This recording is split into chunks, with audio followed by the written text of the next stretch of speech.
प्रणाम दोस्तों। धनपत राय श्रीवास्तव या नवाब राय कहें, आज हम उनके बारे में चर्चा करेंगे। अरे कंफ्यूज मत होइए, प्रेमचंद ये इन्हीं के नाम है। प्रेमचंद जी का असली नाम धनपत राय श्रीवास्तव था।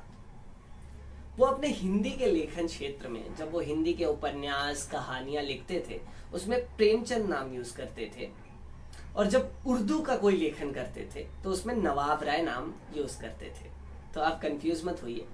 आज हम प्रेमचंद की एक उपन्यास पर, या इसे लघु उपन्यास भी कह सकते हैं, छोटा सा उपन्यास है, बहुत बड़ा नहीं है, उस पर चर्चा करेंगे। और प्रेमचंद जी के बारे में जितनी बात करूं उतनी कम पड़ जाती है।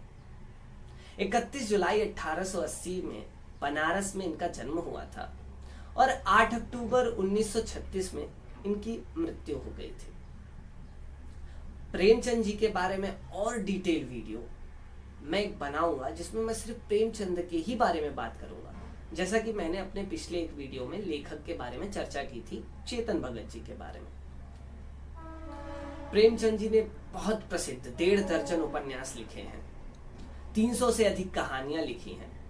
कुछ प्रसिद्ध लेखन है उनका गोदान,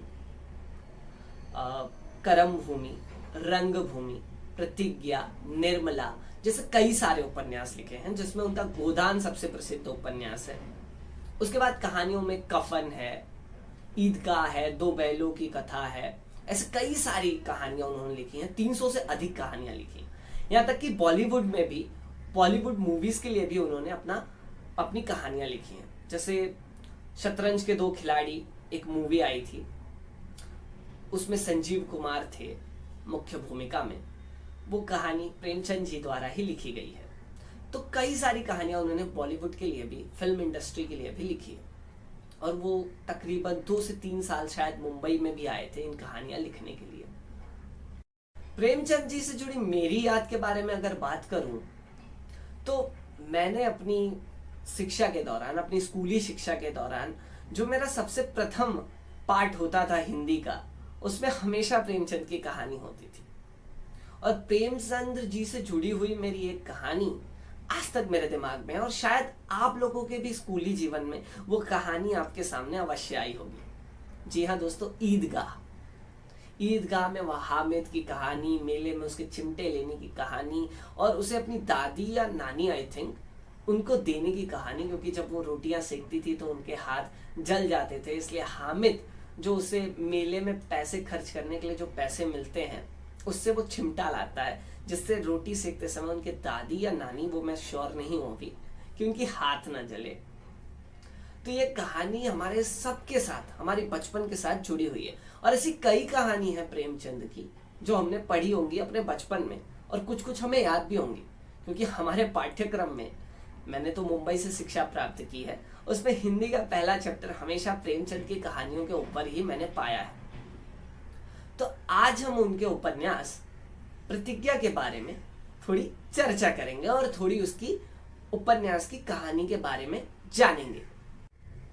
इस उपन्यास की कहानी में हम देखते हैं विदुर अमृत राय की कहानी, जो एक विधवा से विवाह करना चाहता है ताकि किसी नवविवाहित की जिंदगी बेकार ना हो।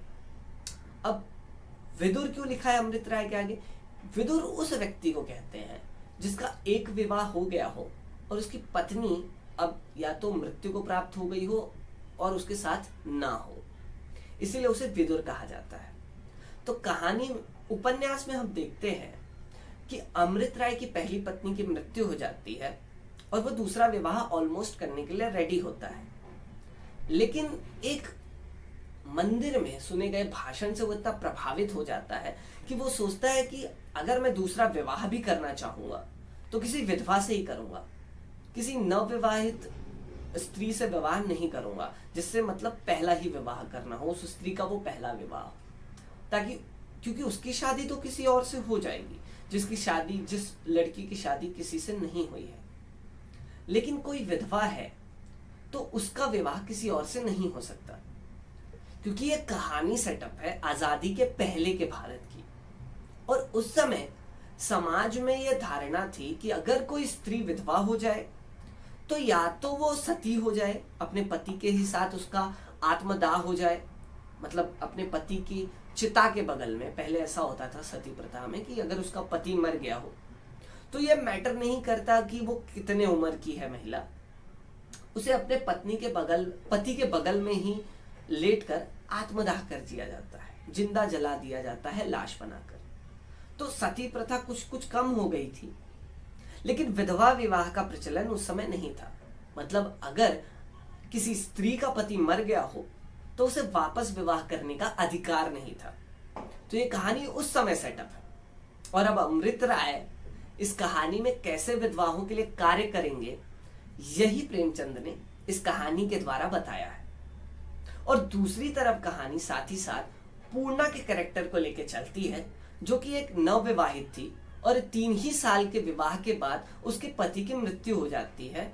और उसकी मृत्यु के बाद उसके पति की उसकी क्या हालत होती है, समाज के भूखे भेड़िए कैसे उसके पीछे पड़ते हैं, इसकी कहानी साथ साथ चलती है।